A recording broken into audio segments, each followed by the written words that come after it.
अगर फूट डालो और राज करो की राजनीति देखनी है तो आप भारतीय जनता पार्टी से देख सकते हैं। हालांकि पहले तो भ्रमित करना, फिर बाद में तोड़ने और जोड़ने की जो रणनीति है, इससे भारतीय जनता पार्टी अपने आप को बहुत प्रसिद्ध मानती है। हुआ ये कि 5 तारीख को, यानी अभी जो रविवार गुजरा, इस दिन हमारे बिहार के मुजफ्फरपुर में हमारे देश के गृह मंत्री अमित शाह आए हुए थे। और अमित शाह जब भी आते हैं कुछ ऐसा बोलकर इस बिहार से चले जाते हैं कि बिहार का परेशानी बढ़ जाता है। सबसे पहले वो पूर्णिया आए थे तो वो बोल दिए कि पूर्णिया में एयरपोर्ट है, लोग एयरपोर्ट ढूंढने लगे। अभी कुछ दिन पहले एम्स बना दिए दरभंगा में, बाद में लोग एम्स ढूंढने गए, वहां वो भी नहीं मिला। जब मुजफ्फरपुर में 5 तारीख को 5 नवंबर को आए अमित शाह तो वो बोलकर चले गए कि बिहार में जो जातीय जनगणना हुआ है उसमें मुस्लिम और यादवों की जो संख्या है वो बढ़ा दी गई है और हमारे किसी काम के नहीं है ये लोग, मतलब कि मुसलमान और यादव। इसके बाद बिहार में एक नई राजनीति की शुरुआत हो जाती है, बयानबाजी होता है और अमित शाह को लोग घेरने लगते हैं।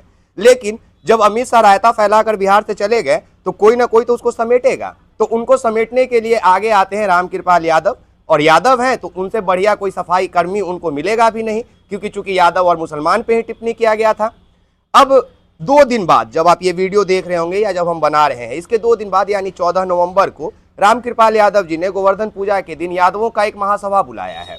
अब समझते पड़े हैं कि यादवों का महासभा रामकृपाल यादव ने क्यों बुलाया है। एक तरफ उनके पार्टी के वरिष्ठ नेता कहते हैं कि यादव और मुसलमानों की जरूरत नहीं है उन्हें, और दूसरी तरफ कुछ गिने चुने नेता जैसे नित्यानंद राय और रामकृपाल यादव जो यादवों के नाम पर राजनीति कर रहे हैं भारतीय जनता पार्टी में, उनको आगे आना पड़ता है। और वो सोचते हैं कि हमारे गृह मंत्री जो इस बिहार में खंडित करने वाली बातों का प्रयोग करके चले गए हैं, हम यादव महासभा करके भीड़ को जुटा लेंगे।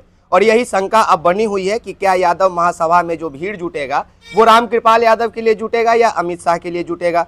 क्योंकि अगर रामकृपाल यादव के लिए भीड़ जुटता है, उम्मीद लेकर रामकृपाल यादव के पास लोग पहुंचते हैं, तो क्या रामकृपाल उनको फायदा पहुंचा पाएंगे।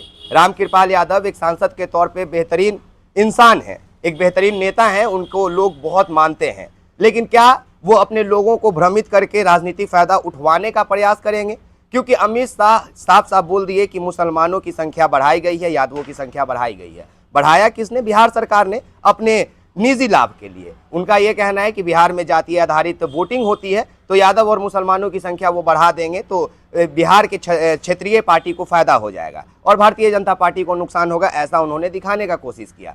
लेकिन अब यहाँ यादव और मुसलमान को यह समझना होगा कि अगर रामकृपाल यादव के यादव महासभा में वो जाते हैं तो वो किनके पास जाएंगे। अगर कल के डेट में रामकृपाल यादव के पास आप कोई काम लेकर जाएंगे, रामकृपाल यादव को केंद्र से अगर उस काम को करवाना होगा तो वो कभी करवा ही नहीं पाएंगे। और हमने पूर्व में ही देख चुका है कि कैसे रामकृपाल यादव को भरे मंच पे फुटबॉल की तरह ढकेल दिया जाता है, नित्यानंद राय को कुर्सी से हटा के स्टूल पे बिठा दिया जाता है। और ऐसे में हम लोगों को लगता है कि भारतीय जनता पार्टी सभी को लेकर मिला जुला कर चलने वाली पार्टी है।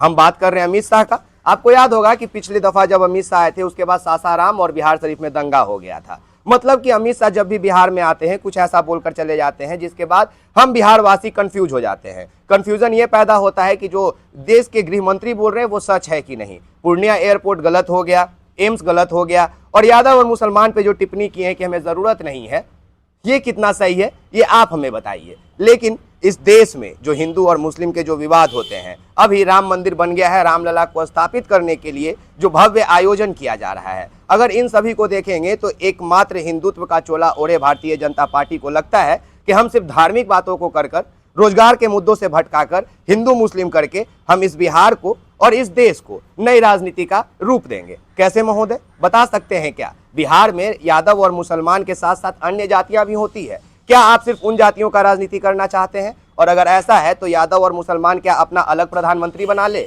अगर ऐसा है तो क्या यादव और मुसलमान अलग मुख्यमंत्री बना ले, अलग गृह मंत्री बना ले? ऐसा तो संभव नहीं है। अगर आप इस देश के गृह मंत्री हैं तो किसी मुसलमान के घर में भी अगर कोई कांड होगा तो प्रशासन आपको ही भेजना है। अगर किसी हिंदू के घर पे कोई कांड होगा तो प्रशासन आपका ही जाएगा।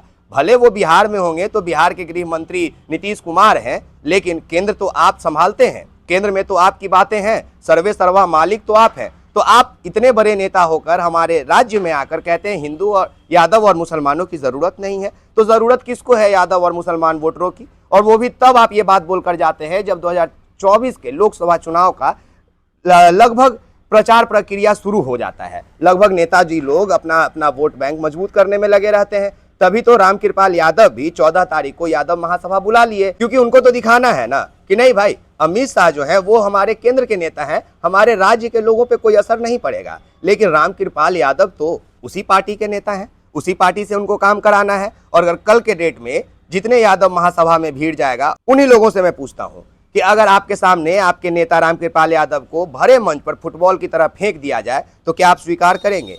क्या आपके नित्यानंद राय को कुर्सी से उठाकर टूल पे बिठा दिया जाए तो क्या आप स्वीकार करेंगे? क्या अगर आपको ये बोला जाए कि बिहार में जो जातियां हैं उससे आप अलग हैं, यादव और मुसलमान ना हिंदू के श्रेणी में आते हैं ना बाकी के जातियों के श्रेणी में, इनको सिर्फ और सिर्फ वोट के लिए इस्तेमाल किया जाता है क्योंकि इनकी संख्या ज्यादा है, ये जिस तरफ चाहेंगे उस तरफ के राजनीतिक लोगों को नेता बना के संसद में, सदन में पहुंचा सकते हैं, तो क्या इसलिए बार बार कटाक्ष का प्रहार जो होता है वो यादव और मुसलमानों पे होता है? क्या इसलिए बार बार हमारे राज्य में आकर गृह मंत्री जो है वो बयानबाजी करते हैं और जो रायता फैलाकर वो चले जाते हैं उसको उनके छोटे नेता लोग साफ करने का काम करते हैं, जो अभी रामकृपाल यादव कर रहे हैं। बाद बाकी आप एक्सपोज मीडिया देख रहे हैं। बोलना इसलिए जरूरी था कि अगर रामकृपाल यादव के कहने के बाद आप यादव महासभा में जुटते हैं, यादव और मुसलमान जो एमवाई समीकरण लेकर चलते हैं, अपने सखा अपने बंधु को लेकर महफिल में पहुंचते हैं, तो क्या आप ये स्वीकार करेंगे कि आप महज एक भीड़ बन के जा रहे हैं, कोई चेहरा नहीं? आप इंसान बन के नहीं जा रहे हैं, आप सिर्फ ये दिखाने जा रहे हैं कि हमारे लिए आज भी यादव उतना ही बेवकूफ़ था जितना कल था? क्या आप ये बताने जा रहे हैं कि कल भी मुसलमानों को हम ठगते थे और आज भी ठगेंगे? क्योंकि अगर ऐसा होगा तो शायद समझ में लोगों को यही आएगा। बाकी आप तमाम लोगों का बहुत शुक्रिया। जय हिंद, जय बिहार, धन्यवाद।